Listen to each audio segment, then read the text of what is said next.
Swayam Prabha. Digital India. Educated India.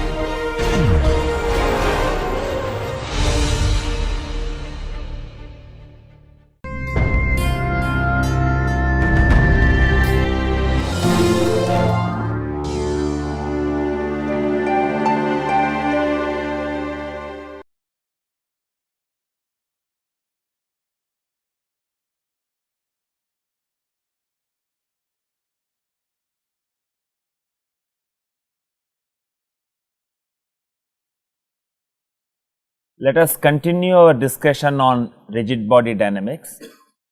We started with simple circular motion, then we moved on to absolute motion, and today we will take up relative motion using non-rotating translating axis.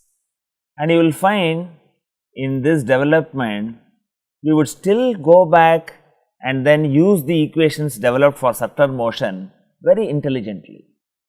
So, whatever you have learnt in circular motion is not a waste, even though I said and cautioned, you have looked at many of the practical applications. When you look at a circular motion, you have a fixed axis of rotation, and your mind is also clouded that rotation means you should have a fixed axis of rotation, that you have to get out of it, fine. But nevertheless, we would use that very intelligently. And now we go back to our review of statics when we wanted to find out the resultants of force system. Several forces are acting on this body. They are not concurrent, and you make it concurrent by your understanding of moving a force from its line of action to another point by a force and a couple. So, this is what we had looked at. So, any rigid body, when you have multiple forces, in general the force system acting on the body can be reduced by moving these forces to the point of interest by a force and an appropriate couple. And this expression for the couple is given here. So, then I make the force system as concurrent at point P. Once I make this as concurrent at point P, it is easier for me to get the resultant force. This is what we had seen earlier. So, what you find is, when I have a general force system acting on a body like this, you can always be reduced to a combination of a resultant force and a resultant moment. You may have exceptions, you may have only resultant moment, or you may have only resultant force. In a generic situation, you will have only a combination of this. And what is the effect of these forces? And you should recognize analysis of forces and determination of resultants of forces is common to both statics and dynamics. There is no difference at all. In statics, the body is said to be in equilibrium, which we have seen at great length, sigma f equal to 0 and sigma m equal to 0. In dynamics, non-zero resultants of force systems and their effect is studied on motion of particles, a rigid body or a system of rigid bodies. You have a force and a couple. A force will tend to have a linear motion, a couple will try to have a rotation. So, you will always have a combination of rectilinear motion and a rotation, and we have also seen curvilinear translation, all that is possible. Okay. In statics, you take any arbitrary point for you to do the computation. In dynamics, the point P would be usually the mass point, which we will see when we take up kinetics. Okay. You may not look at an arbitrary point, but there again, when we want to develop the subject, we would also have the luxury of looking at from an arbitrary point. All that you have to learn several tricks so that you have many methods available with you to solve a problem of interest. Now, make a neat sketch of this object. The shape is arbitrary. So, what I have is, I have an object of rigid body. I have scribed a line AB, and what I find is, the rigid body has a complex motion, and if I monitor what is the motion of point B, it has a motion like this. And if I look at the point A, it has another curve of this nature. And what I am going to look at is develop the generic equations. So, I would consider general plane motion of this rigid body.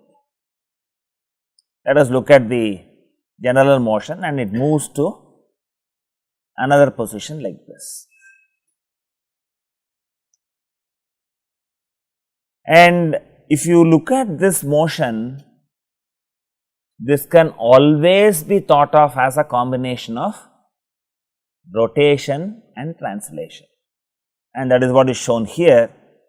I would have this animation quite a few times, so that you get the central idea better, and even when you want to draw the sketch, you could take advantage of the multiple repetition of the same in various forms. So, I have another important aspect. I am having a rigid body.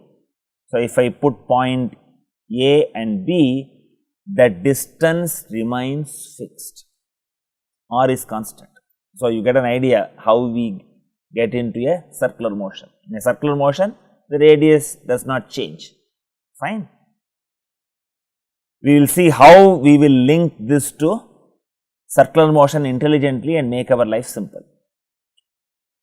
And being a body in general plane motion, it has a rotation and a translation. And imagine that the rotation is something like this, of a very small rotation. It is all done slowly, so that you comprehend the combination of these motions. Okay. So, I have a rotation, and I also have a small translation like this. Combination of these two has resulted in the final position of this rigid body. So, we will look at this from another perspective. Putting the rotation and translation on the sideways does not convince you whether the motion is a combination of these two. Okay. So, you will again go back, and what I will do is, I will have the original motion preserved in this part of the sketch. So, I make the screen smart whenever I want. So, let me make the body to move. This is the motion it has reached. Look at the point where it is located on this, and this is reasonably done. These are all the animations I have done it. Reasonably brings out the essence of it. Microscopically you can say that it is exactly not same, you can argue, but do not get into that argument. Now, what I am going to do is, I am going to rotate this first. This is the kind of rotation I am giving it. Let me rotate this first. When I rotate this first, what happens? This is not the final position here. It is totally different. It also gives an impression, am I looking at the motion correctly? Fine. Now, to this rotation, let me give the translation. I have a translation like this, and let me give the translation. It is exactly identical. So, it is very, very convincing to see that a general plane motion can be thought of as a combination of rotation and translation. It is a very, very subtle concept. If you look at the equations, they are very, very simple, but you have to get this concept to assist you in solving problems confidently. It is not that you have some equations, you know how to apply these equations, you don't feel how the body is getting this kind of motion. Now, let me ask a question. We have looked at, I have applied rotation, I have applied translation in a particular sequence.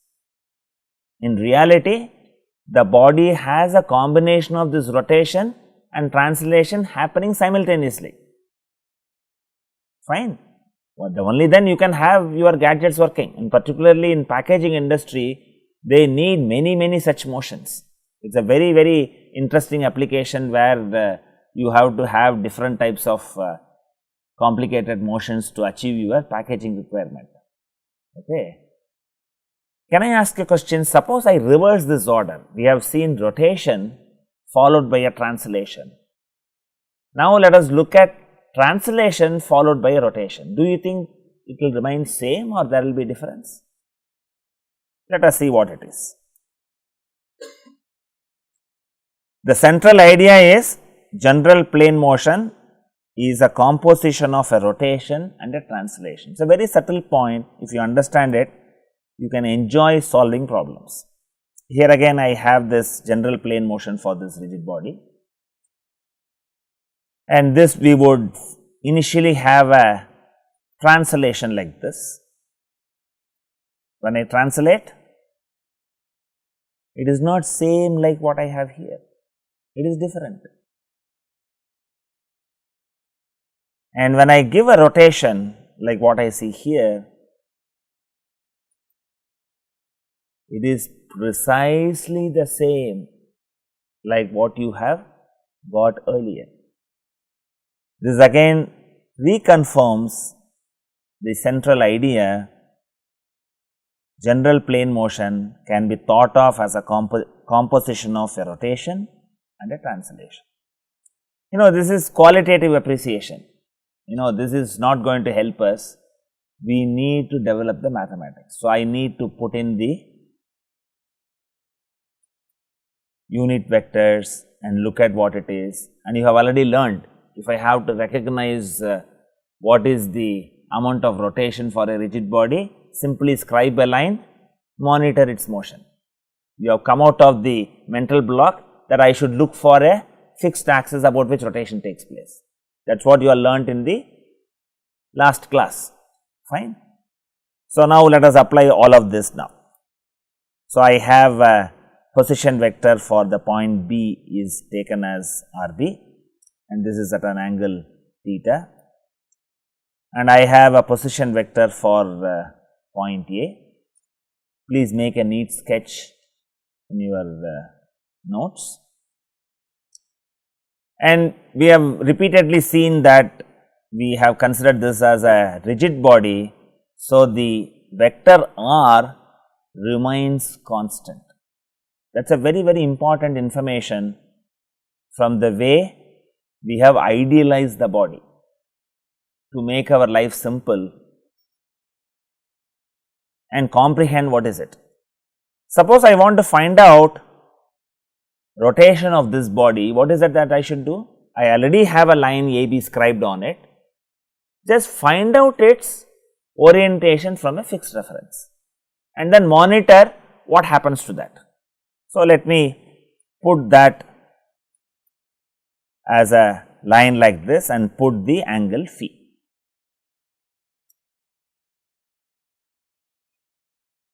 Now, I call it this as the unit vector ER, and I have another vector perpendicular to it, I call it as E phi to distinguish it from theta. I have a R and phi coordinate system. Okay, I have an R and phi coordinate system, and you should know here that this is a B is an arbitrary point, there is no special selection of point B. And as I mentioned to you earlier, by monitoring phi, rotation of the body can be evaluated. Okay.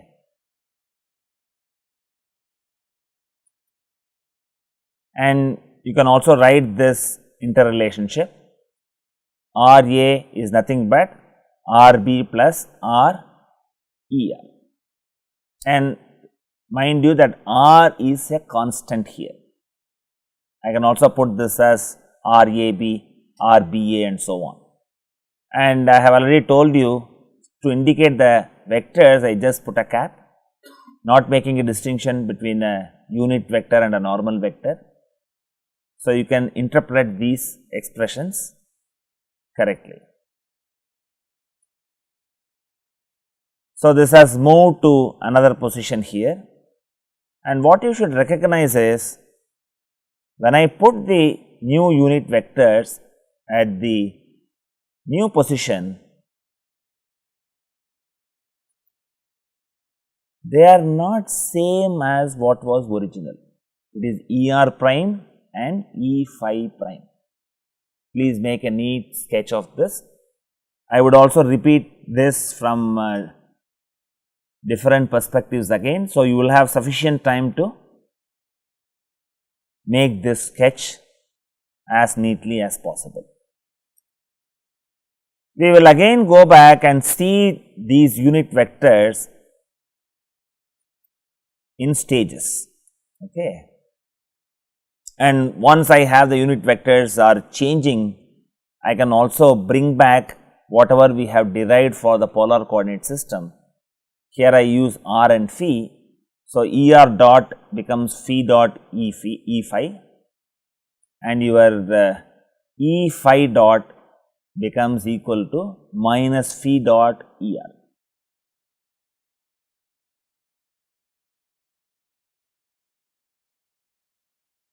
We will see this from a different perspective. What I have is, I have this like what I had shown earlier, and we will have a rotation and a translation. This is how the body has moved, and I have ER prime and E phi prime. Now, I would have a rotation. We have already looked at rotation and translation can be interchanged. So, when I rotate, I have this changes, essentially to emphasize that ER direction changes because of the general plane motion. Now, I give a translation. So, you can very well see that ER prime and E phi prime are different than ER and E phi. Just to emphasize that you are looking at it from a different perspective to convince yourself the unit vectors change.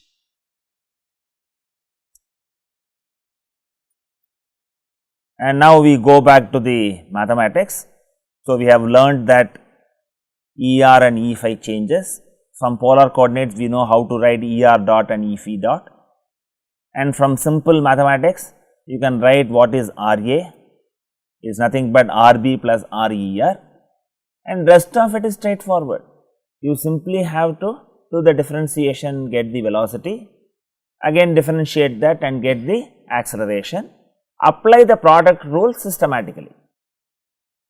Do not swallow some of the terms, okay, and apply the interrelationship. When I have ER dot, how it is related to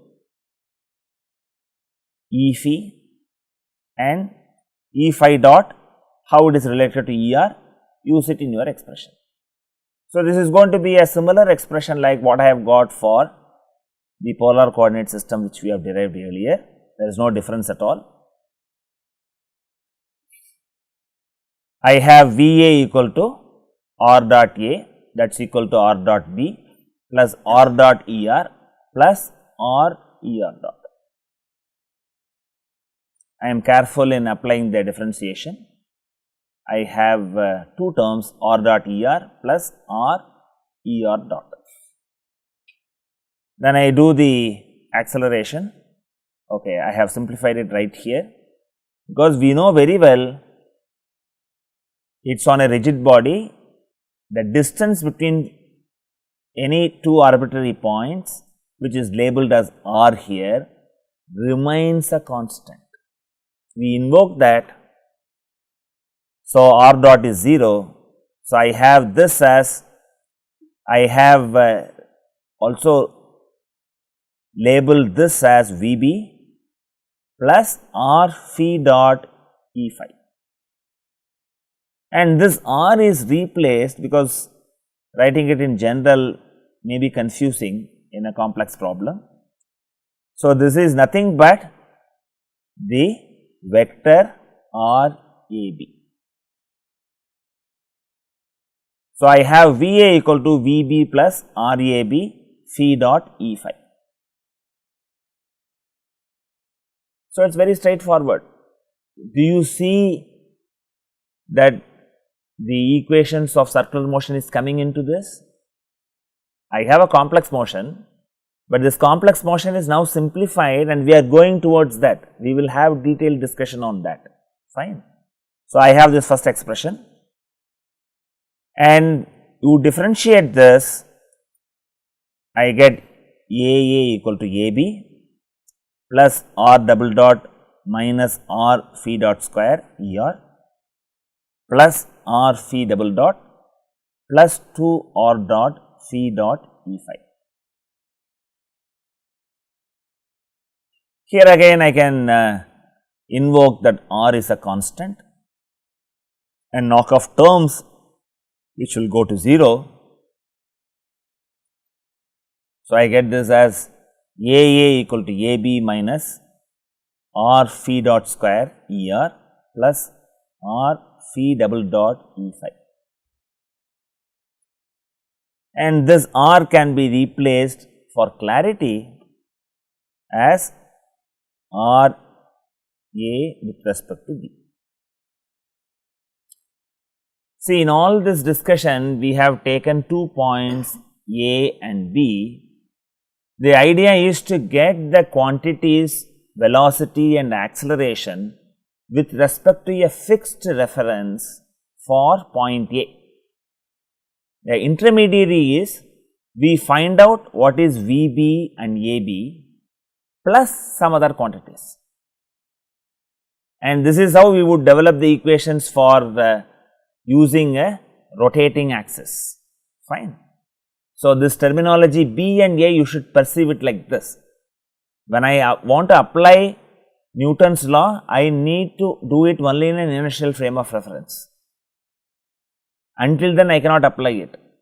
But to calculate the acceleration velocity, we employ different tricks to make our life simple and get the absolute motion as a combination of 2 different aspects. So, what I am going to look at is when I say non-rotating axis, I would attach a non-rotating axis at point B. That means, I will sit on the object and translate with it, not rotate with it, and observe what happens to the body, which you can visualize physically and you can see that mathematically right here. Mathematically, this is nothing but you are sitting on B and then you are viewing the other point moving in a circle, fine. Let us elaborate on it subsequently. So, I have a non-rotating translating axis. This is very important, all these terms are very important. I have only a translating axis. Do not confuse it with what Galileo has done. Galileo said moving in a straight line or being stationary, straight line at constant velocity is one and the same. That is how we developed the inertial frame of reference. We are not saying anything about that here. We are only saying I am having a non-rotating translating axis. The translating axis can have both velocity as well as acceleration. Please understand that. I have not put any restriction on it. And I cannot apply Newton's law directly on this. I have to get the absolute values, only then I can do that. So, now we will visualize that this translating axis is attached to point B. How would I view the point A sitting at B? That means, I move along with the body, you have to do the imagination, little difficult to do. So, I will help you in doing the animation and then help you to do that. So, I have this position vector here This is nothing but RAB. If I see the point A, the body is in general plane motion, please understand that. But I attach a non-rotating translating axis at B, which has both velocity of B and acceleration of B. It is not having only velocity, it is not having a constant velocity. Okay. I would see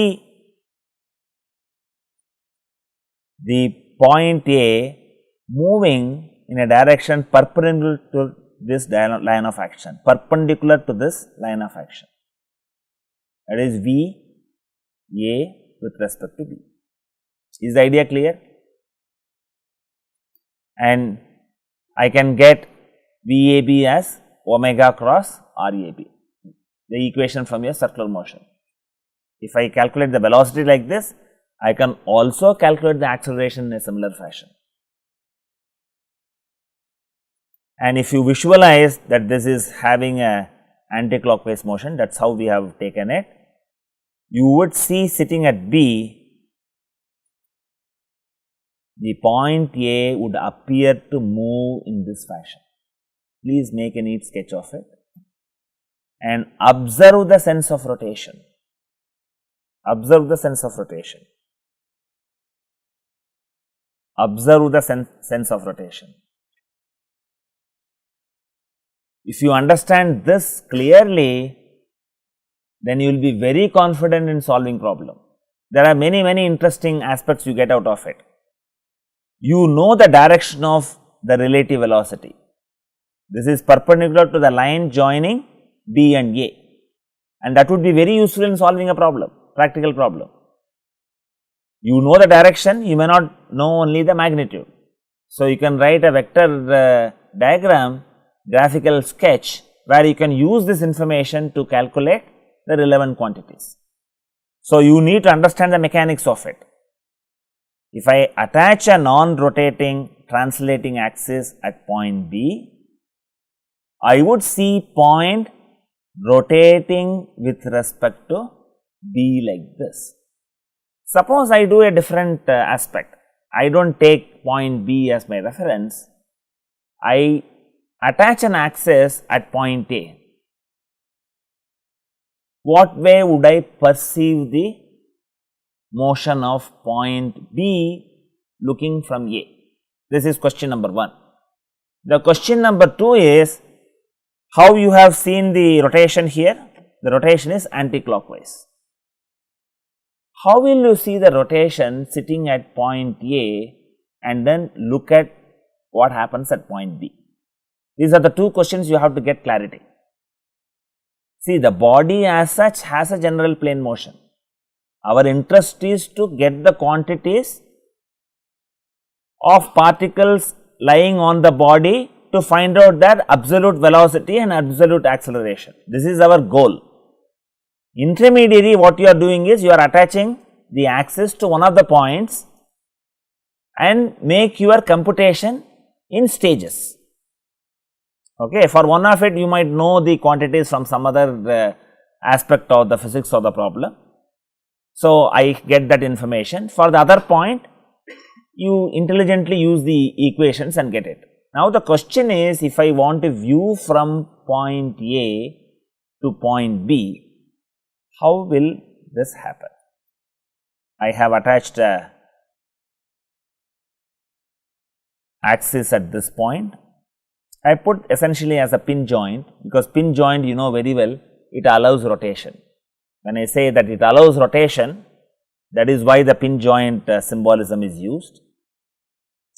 While you solve the problem, you will not introduce it like this, you will just put the axis and label it as non-rotating translating axis. This is to aid your visualization. And you can calculate the velocity VB with respect to A as omega cross R dA, and this is again perpendicular to the line joining A and B. And look at how does this rotate. What is the sense of rotation? What was the sense of rotation earlier? It was anti-clockwise. What is the sense of rotation now? It is again anti-clockwise. It does not become clockwise. It is again anti-clockwise, and the body as a whole has only anti-clockwise motion. Is the idea clear?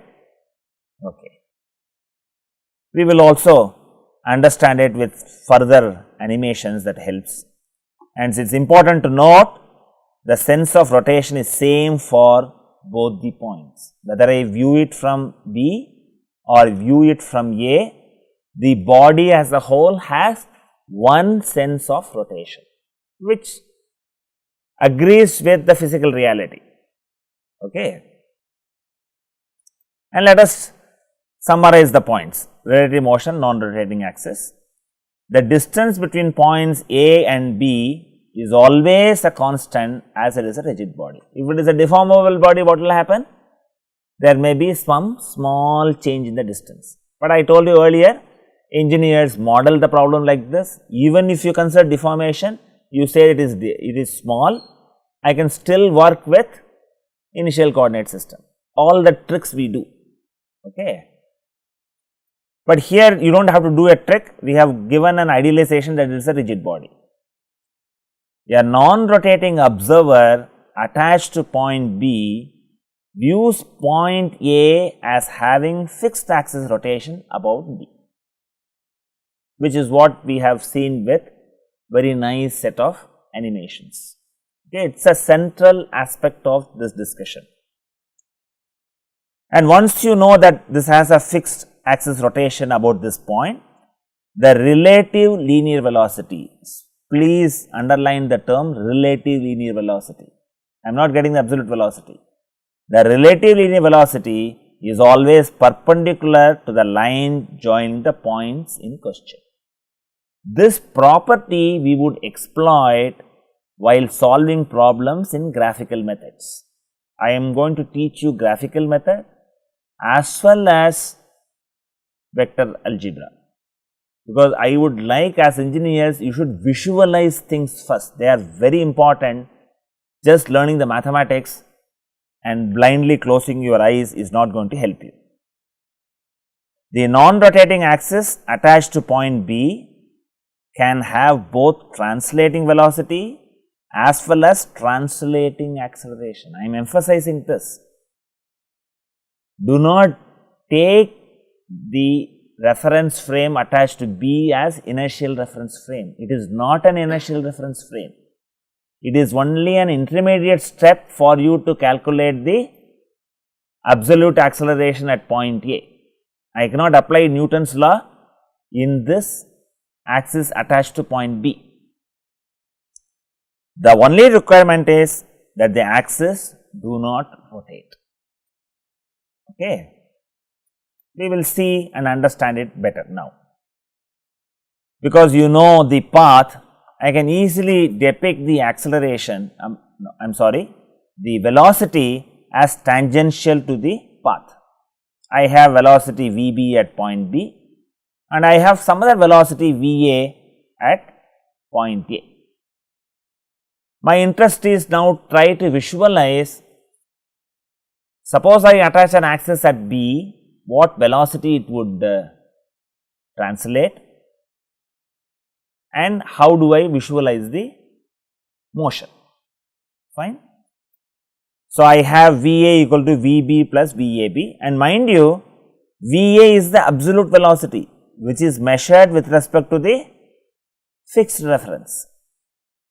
Vb is also from the fixed reference, but Vab is a relative quantity. Okay.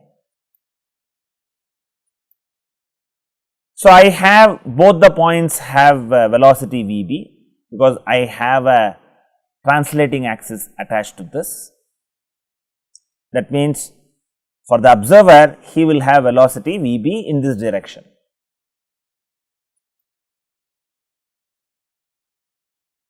And this is nothing but a general plane motion is nothing but a combination of a linear motion like this plus a rotary motion like this, which we have seen and we have convinced ourselves. I could appreciate a general plane motion as a combination of translation and rotation. Notwithstanding whatever I have made the statement, if you look at the mathematics tell you that this is what happens, but you do not appreciate the mathematics clearly until you see an animation to do that. Okay. We will also animate this and then reconvince ourselves. We will see what happens from point B as well as point A. If I say from point A, then I would replace the velocity as VA and so on. Make a neat sketch of this, write down these expressions. So, we intelligently bring back our equations related to circular motion and you use them. So, I have velocity A like this, velocity B is like this, and I have the relative velocity. I have a velocity diagram complete. And we would see physically what happens. I have VB, that means the object will have a translation and a rotation. And let me make the board smart. So, it will show for a short while.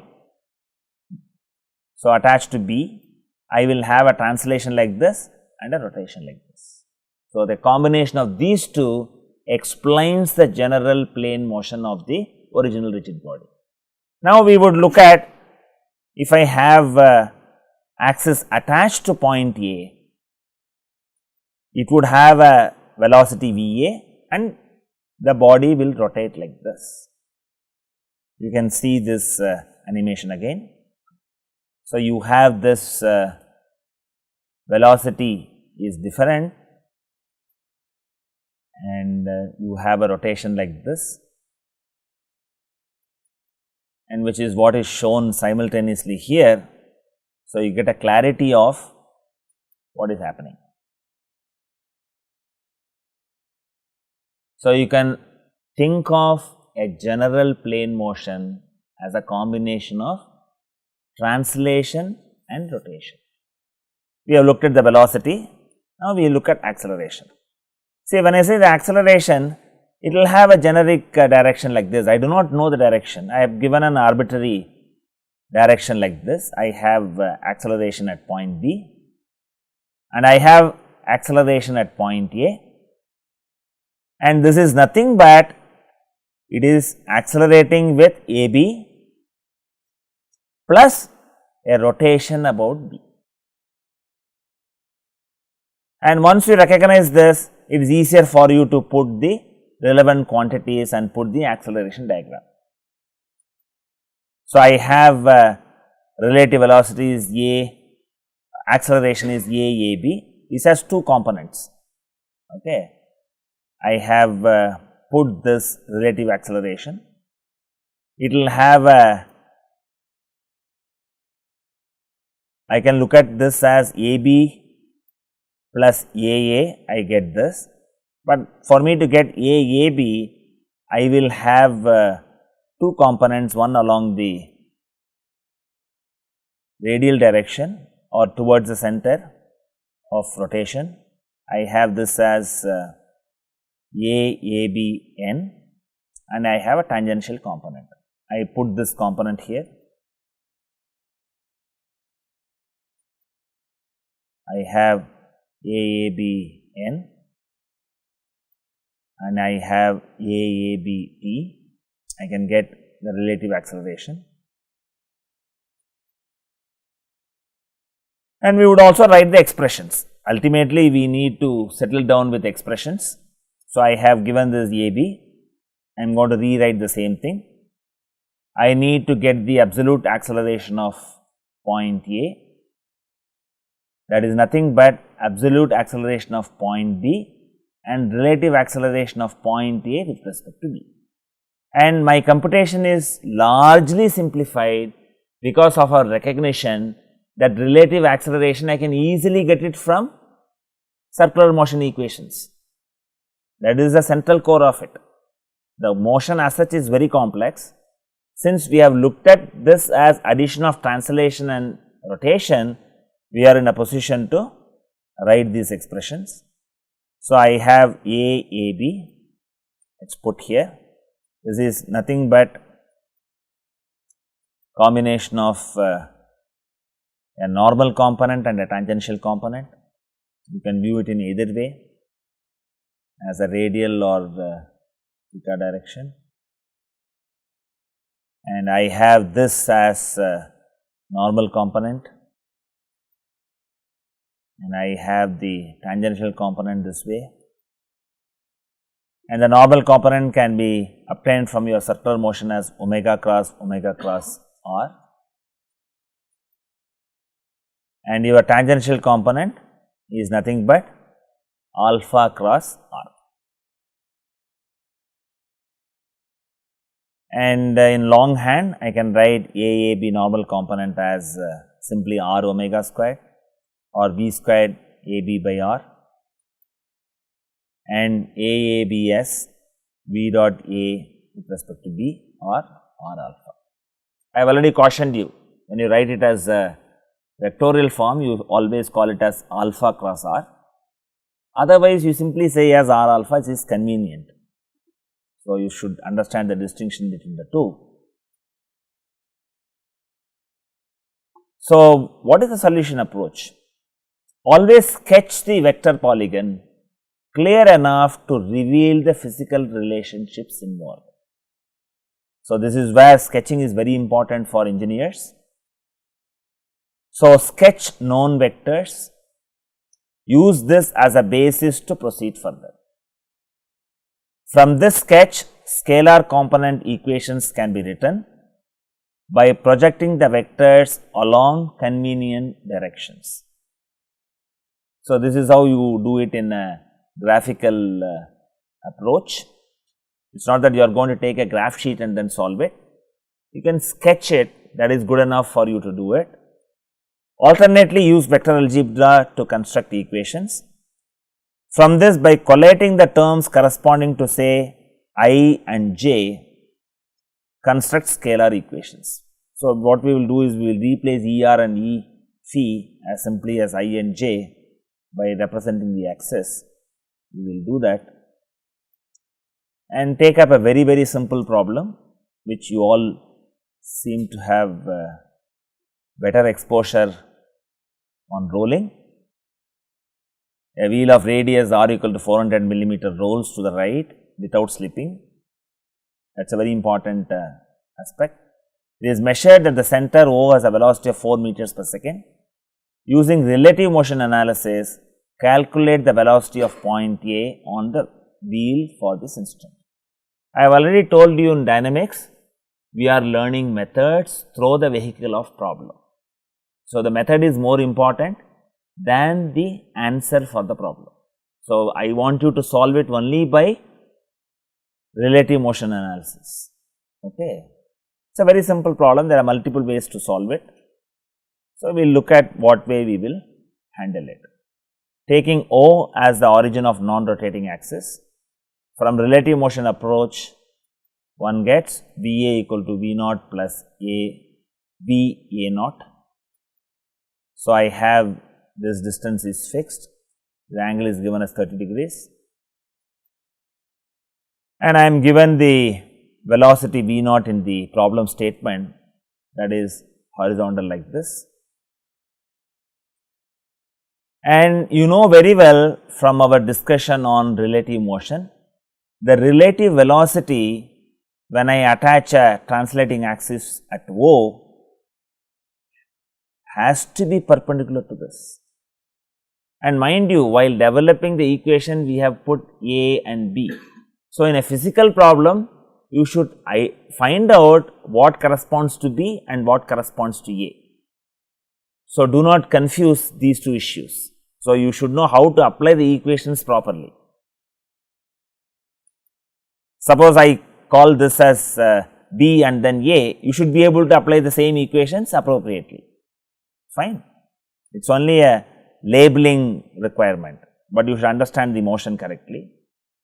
And since it is said in the problem statement that this is rolling, I bring in the kinematic relationship V naught equal to R omega. So, I get this omega as 10 radians per second. It is given in the problem, it is 4 meters per second. So, now I can find out what is VA naught, and I get that is nothing but RA omega. So, I get this as 0.3 into 10 equal to 3 meters per second. So, I write this, then it is a child's play to get the resultant. So, it is a very simple problem to start with, and we have got the value of VA squared. Please check the arithmetic. This turns out to be, it is also wrongly written here, 37. Okay, I have V squared. Okay, I have to get this final value. This is put as 6.08 meters per second. I was initially thinking that this is ms whole square, but I am calculating V squared. So, VA is 6.08 meters per second. Fairly a straightforward problem.